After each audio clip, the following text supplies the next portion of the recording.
Hi friends, welcome back to Karuna roses channel. ఇప్పుడు మీకు ఒక వీడియో గురించి చెప్పబోతున్నానండి. హెయిర్ ఫాల్ తగ్గడానికి అలాగే హెడేక్ కూడా తగ్గుతుంది. వాటి కోసం ముందుగా నాటు గులాబీలు ఉంటాయి కదండి, ఎర్ర గులాబీలు, అవి కోసుకుందాం మనం.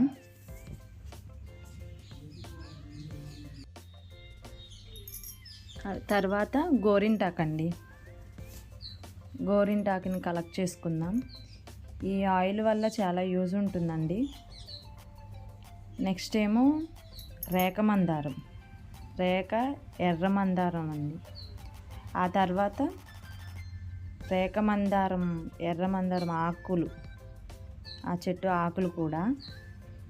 తర్వాత కరివేపాకండి, కరివేపాకు తీసుకుందాం. కరివేపాకు, ఇవి హెడేక్ కూడా తగ్గుతుందండి ఈ ఆయిల్ వల్ల. తర్వాత వేపాకు, తర్వాత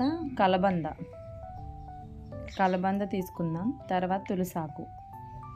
ఆ తర్వాత మెంతులు ఒక 1/2 అవర్ ముందు నానబెట్టుకోవాలండి. ఒక 2 టేబుల్ స్పూన్స్ నానబెట్టుకున్న మెంతులు. ఇందాక చూపించాం కదా తులసాకు. అలాగే మర్రి ఊడలు ఒకరోజు ముందు తెచ్చుకొని కొంచెం ఆరబెట్టుకోవాలి. మందారం ఆకులు, గులాబీలు, వేపాకు, ఇందాక కలెక్ట్ చేసుకున్నాం కదా రేఖ మందారం పువ్వులు, కలబంద, కరివేపాకు, నానబెట్టుకున్న మెంతులు, 1/2 అవర్ ముందు నానబెట్టుకున్న మెంతులు, గోరింటాకు, మనం స్వచ్ఛంగా ఇంట్లోనే కొబ్బరి ముక్కలతో ఆడించుకున్న కొబ్బరి నూనె. మనం కలెక్ట్ చేసుకున్నవన్నీ ఒకసారి చూడండి మీరు. వాటన్నింటినీ మిక్సీ జార్లో 1 by 1 వేసుకుంటూ పేస్ట్లా చేసుకోవాలి. 1 by 1 వేసుకుంటూ పేస్ట్లా చేసుకోవాలి. పేస్ట్లా చేసుకున్న తర్వాత చూడండి, 1 by 1 వేసుకుంటూ, అన్నీ ఒకేసారి వేయకండి, ఎందుకంటే ఉండలు అయిపోతుంది, నలగదు. విడివిడిగానే వేయాలి మిక్సీ జార్లో. చూడండి,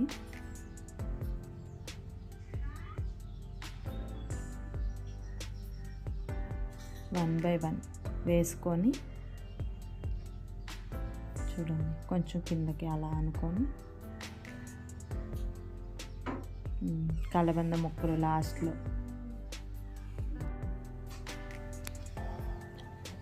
అన్నీ మిక్సీ జార్లో వేసుకున్నాం.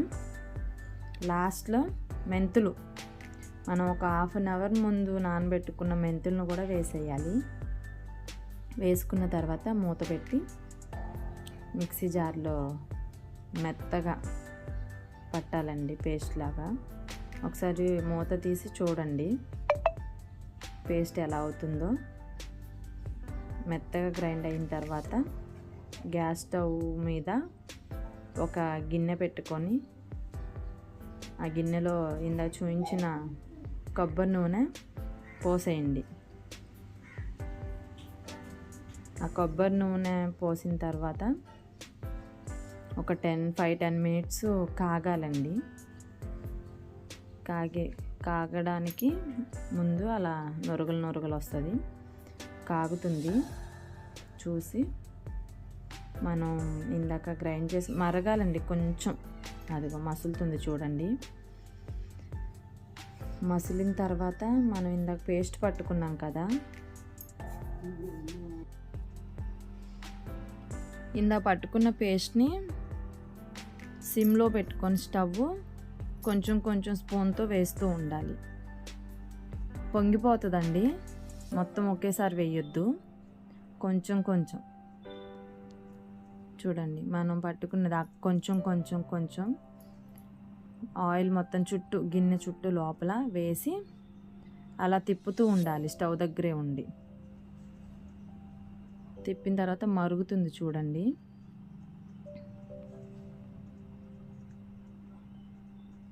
ఆ మరిగింది కొంచెం మనం ఇందాక వేసుకున్న పేస్టు ఫ్రై చేసినట్లు వస్తుంది. అలా అయిన తర్వాత దింపేసి వేరే గిన్నెలోకి వడపోసుకోవాలి. వేడిగా ఉన్నప్పుడే వడపోసుకోండి. కలర్ చూసారా ఎంత బాగుందో, స్మెల్ కూడా బాగుంటుందండి. హెయిర్ ఫాల్ ఉండదు. ఈ నూనె వల్ల హెడేక్ కూడా తగ్గుతుంది. మా ఇంట్లో మేము అందరం ఇదే వాడతాము. నేను యూస్ చేస్తున్నాను కాబట్టే మీతో కూడా షేర్ చేసుకోవచ్చని ఈ వీడియో పెట్టా. చూడండి అలా ఫ్రై అవ్వాలి. ఆ పేస్టు అయ్యేంత వరకు మరిగించిన తర్వాత వేరే గిన్నెలోకి వడపోసుకొని కొంచెం చల్లారిన తర్వాత ఒక గాజు సీసాలోకి మనం ఆ వడపోసుకున్న ఆయిల్ని స్టోర్ చేసుకుందాం. ఒక 1 month వరకు ఉంటుందండి. చాలా బాగుంటుంది. చూడండి ఎంత నీట్గా వచ్చిందో ఆయిల్. హెడేక్ కూడా తగ్గిపోతుందండి. ట్రై చేయండి. హెయిర్ ఫాల్ కూడా ఉండదు అసలు. ట్రై చేసి నాకు కామెంట్ చేయండి. Thank you friends.